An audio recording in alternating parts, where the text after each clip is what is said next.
Dia Mundial da Língua Portuguesa para todos, aqui de Cabo Verde. O meu nome é Fátima Fernandes, eu sou docente na Universidade de Cabo Verde e membro investigador da Cátedra Eugênio Tavares Língua Portuguesa. Gostaria de partilhar convosco algumas reflexões em torno daquilo que intitulamos o ensino das literaturas de língua portuguesa em contextos multilingües. Regozijamo-nos em fazer parte da classe dos que fazem da língua portuguesa o seu modo de ser, de estar e de trabalhar.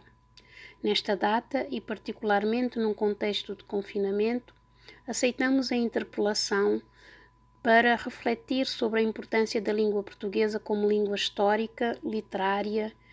de ensino e aprendizagem, numa abordagem de interpenetração da língua e da cultura lusófonas,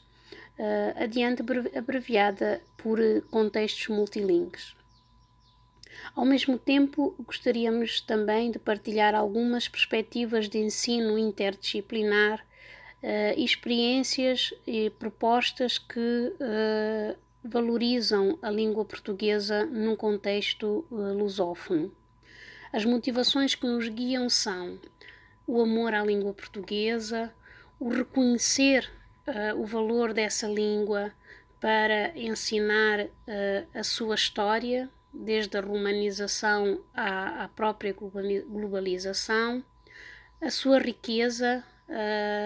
no que diz respeito às artes, à forma como a língua portuguesa pode contribuir para a economia global, da CPLP em particular e das suas diásporas.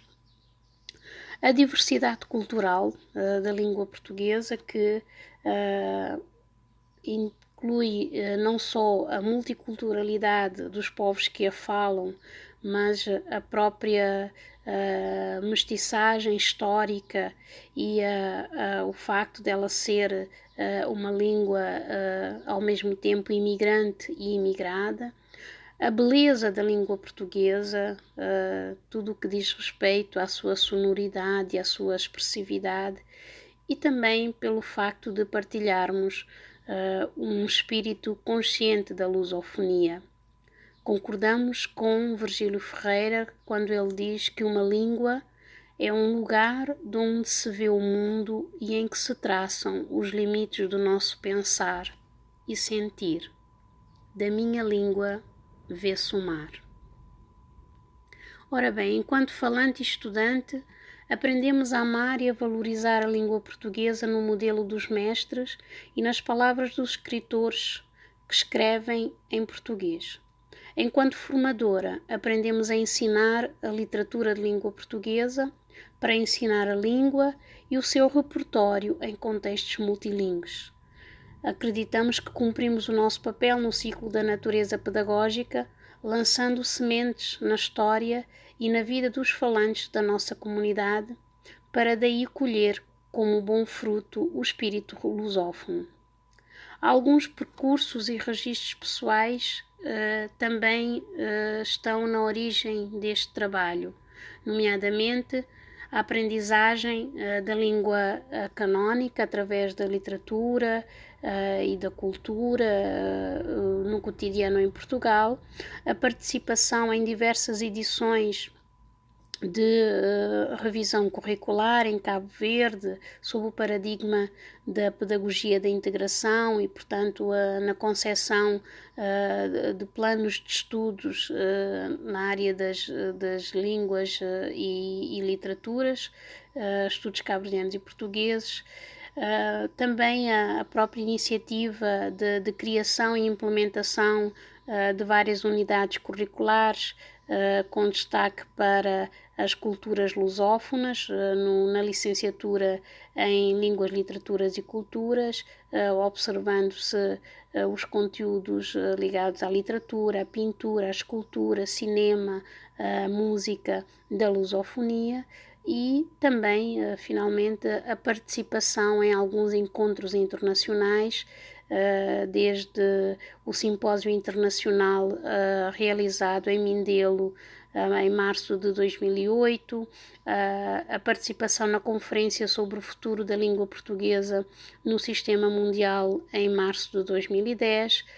a participação em festivais de literatura como o Festival Morabeza e o Festival Literatura Mundo aqui em Cabo Verde, e o Congresso de Língua e Cultura Portuguesas, Memória, Inovação e Diversidade em 2016 na Universidade Lusófona em Lisboa. Portanto, para concluir esta primeira parte, diríamos que o papel da língua portuguesa como língua de comunicação literária e de divulgação de um espírito lusófono é inquestionável, e tal reconhecimento orienta o desejo de promover uma efetiva realização da mesma em contextos multilingües, quer por parte de quem a ensina, quer por parte de quem a usa para as mais diferentes expressões artísticas. Igualmente importante é a necessidade de orientar o futuro da língua portuguesa no sistema mundial, indo para além de motivações individuais, como as nossas, mas concretamente para a tomada de decisões. Essa tomada de decisões, do nosso ponto de vista, deve incluir pelo menos 2 pontos. O primeiro ponto é a da necessidade de um quadro de referência comum a nível da CPLP relativamente ao Estatuto da Língua Portuguesa. Consideramos que este quadro ainda não está estabelecido e o facto de estarmos a defendê-lo tem por inerência o reconhecermos a língua portuguesa como património identitário. Não nos esqueçamos da reivindicação de vários autores que consideram a língua portuguesa como uma pátria. O seu valor histórico, portanto, considerando que uma das maiores heranças do colonialismo é efetivamente a língua portuguesa, e também a necessidade de, nesse quadro, se proceder à revalorização da língua portuguesa nas representações que os falantes nas várias comunidades e nas diásporas têm dessa língua. Em segundo lugar, urge uma tomada de decisões mais concretas num compromisso estratégico daquilo que é uma comunidade lusófona para a promoção de iniciativas visando a afirmação da própria lusofonia, a criação de condições que operacionalizem as políticas de inclusão multi e plurilingües. Estamos a falar, por exemplo, da necessidade de estudos sobre a consciência linguística dos falantes do português no mundo, em especial os docentes, os formadores, os estagiários, os estudantes nos seus vários níveis de escolaridade. E, claro, assumir esse compromisso estratégico também pressupõe identificar e implementar projetos de curto, médio e longo prazo que deverão ser ou poderão ser dirigidos por equipas multidisciplinares, considerando os domínios cultural, linguístico, literário, artístico, entre outros. Portanto, relativamente ao Estatuto da Língua Portuguesa na CPLP, nós consideramos que há necessidade de reavaliar as representações sobre a língua materna, a língua não materna, a língua segunda e como é que o português pode ser colocado em cada uma dessas representações, considerando, portanto, os seus valores diferenciados. Isso implica um movimento efetivo e sério da comunidade pela valorização do património histórico identitário que nos une, nomeadamente os Ministérios da Cultura e da Educação dos países da CPLP, as universidades e instituições académicas que fazem parte, portanto, do universo de língua portuguesa e organismos com poder de implementação de uma política cultural linguística, nomeadamente o Camões, o Instituto da Cooperação e da Língua, e o próprio Instituto da Língua Portuguesa, portanto, o ILP. Devemos passar das reflexões para ações, nomeadamente considerando as condições de operacionalização dessa reavaliação e dessa valorização, que passam, portanto, primeiro por haver uma disponibilidade financeira, porque há uma exigência de investimentos que nem sempre são priorizados, um envolvimento mais técnico e científico dos participantes, com obrigatoriedade de prestação de contas, portanto, aos órgãos competentes. Isso implica, por exemplo, termos de abrir concursos, considerar concursos próprios para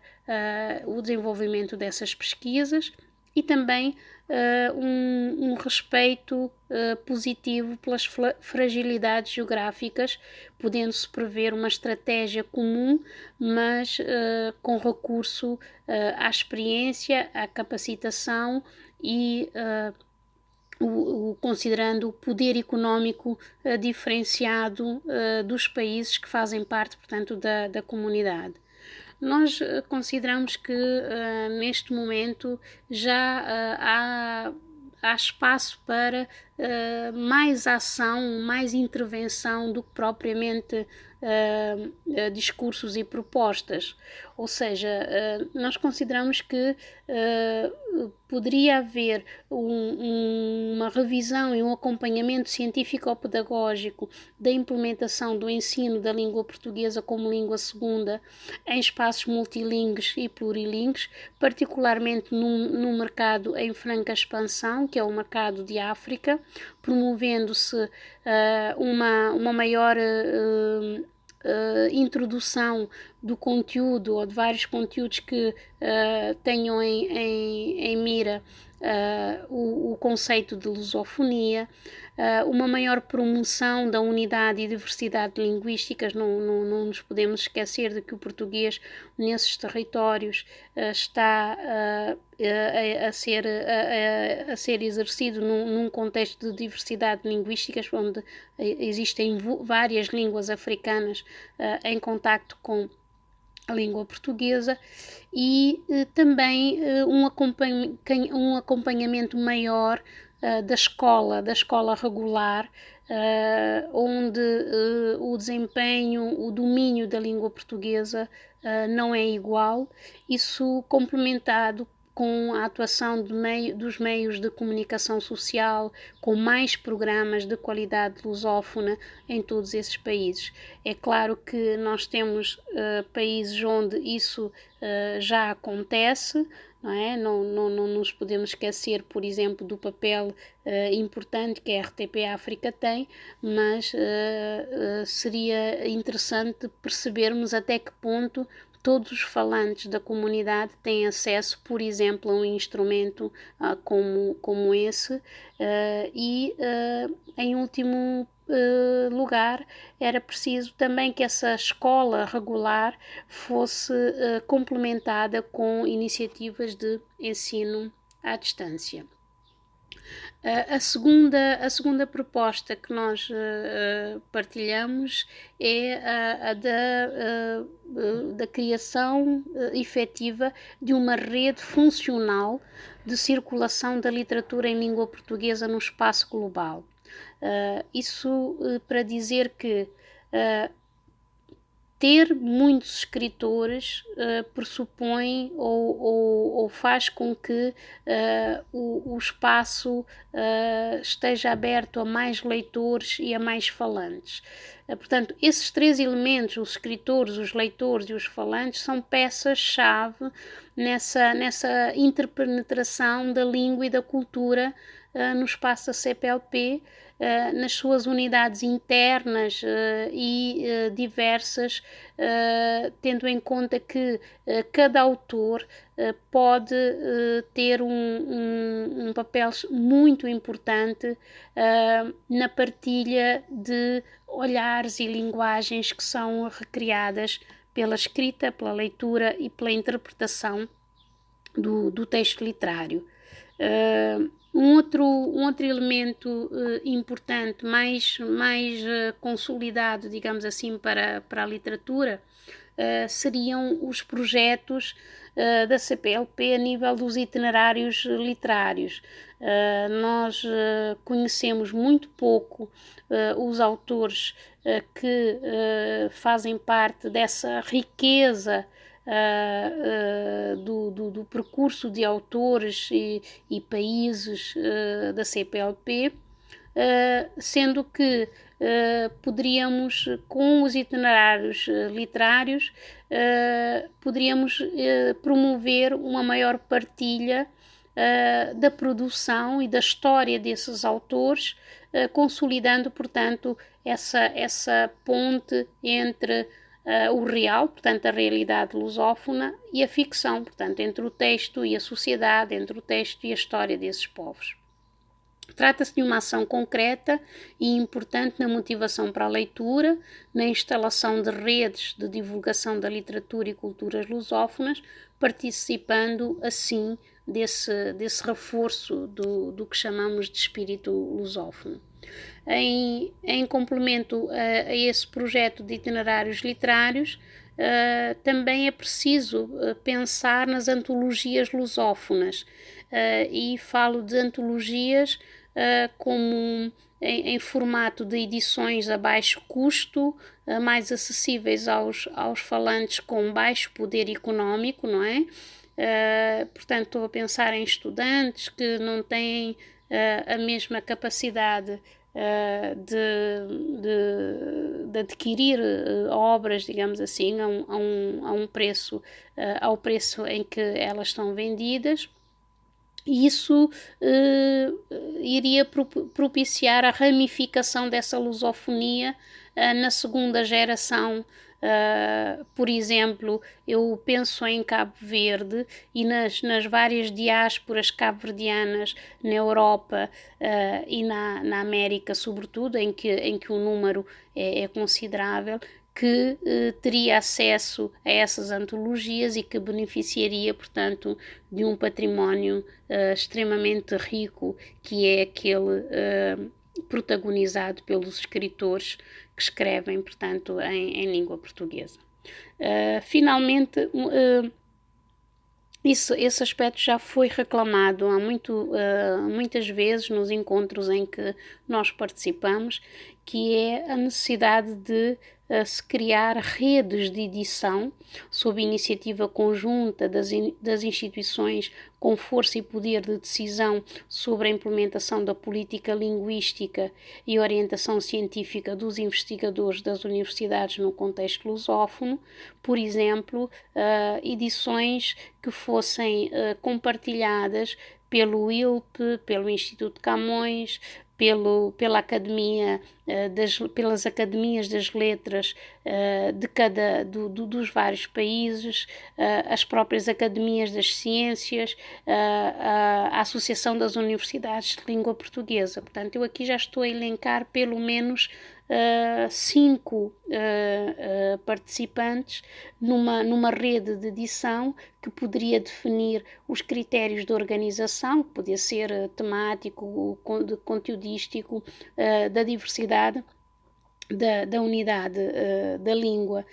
de comunicação literária, portanto a língua portuguesa, e com a mais-valia de poder não encarecer tanto essas redes editoriais, se cada uma cada um dos participantes pudesse ter uma parcela, portanto, na parte financeira e de custos. Como resultados, nós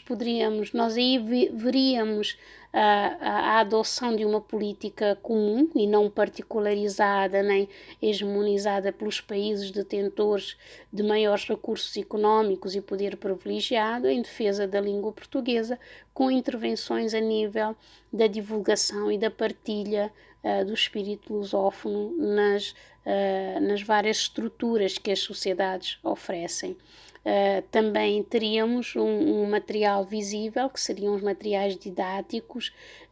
e de implementação de uma ampla rede de leitura, não é? Que, por exemplo, poderia passar pela uniformização e a unidade possibilitada pelo acordo ortográfico, mas também por alimentar a rede de bibliotecas e os planos nacionais de leitura ou até um plano nacional, um plano comunitário de leitura, pensando na CPLP em concreto. Eu penso que só assim estaremos a constituir a língua portuguesa como espaço de leitura, de análise, de reflexão, de registro, de construção e mesmo de inovação para que ela sirva de inspiração ou continue a servir de inspiração em termos de criação literária. Ou seja, não basta apenas as propostas, é preciso haver aqui uma vontade política. Essa vontade política deve orientar ações políticas e medidas concretas distribuídas, portanto, a curto, médio e longo prazo. Sem desprestígio pelos grandes autores que nós reverenciamos, como os prémios Camões,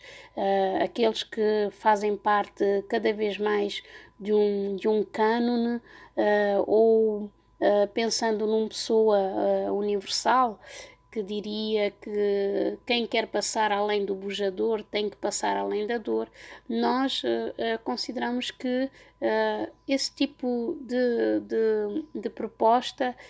precisa realmente que nos esforcemos todos e que sejamos motivados a trabalhar para que, no final de contas, consideremos que realmente terá valido a pena. Eu deixo um exemplo de um bonito poema de uma das autoras desconhecidas da literatura lusófona e que é cabo-verdiana, mas que teve uma experiência dual de ter nascido em Cabo Verde, mas ter residido a maior parte do seu tempo em Portugal, e que é a Yolanda Morazo. A Yolanda Morazo escreveu um poema dedicado às ilhas de Cabo Verde, mas que poderia ser dedicado a qualquer um dos contextos de que nós estamos a falar, e que se intitula Canção da Minha Terra, e que eu vou passar a ler. Sinto a nostalgia da minha terra, estas ilhas perdidas onde as montanhas vermelhas se erguem aos céus como uma súplica. Só as palmeiras vergadas para o solo são uma prece silenciosa, um choro cansado de séculos dos escravos açoitados, um choro de renúncia e humildade nos olhos tristes do povo, na dolente voz da morna, choro de sangue dos que nada pedem, mas não perderam o gosto de viver. Nostalgia destas praias, dos rostos que se debruçam sobre a minha infância, rostos amados, torturados, onde a luta e a fome cavaram sulcos, rostos que olham os horizontes vastos, numa tristeza ingênua, na saudade desta viagem que não se fez. E os olhos perdidos, no longe, uma lágrima só, lenta e silenciosa desce, perde-se nesse mar imenso. Nostalgia dos que estão há tanto tempo dormindo, dos pobres a quem dei esmola. Alguns conheciam o Brasil e a Argentina e voltaram para morrer em sua terra e contavam-me histórias lindas, lindas e tristes, dos países por onde tinha andado, histórias que punham nos meus olhos a ânsia de devastar outras paisagens, o longe para além da minha ilha. Sinto a nostalgia da minha terra. Este poema é um poema que nos convida realmente a olhar mais longe e a estar a procurar outras paisagens para além das nossas ilhas, para que continuemos a dizer que tudo vale a pena se a alma não é pequena. O Dia Mundial da Língua Portuguesa, a cada ano, nos interpela a refletir sobre esse futuro que a nossa língua tem no sistema mundial e por isso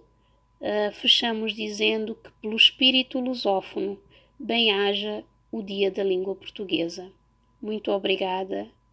e até uma próxima oportunidade.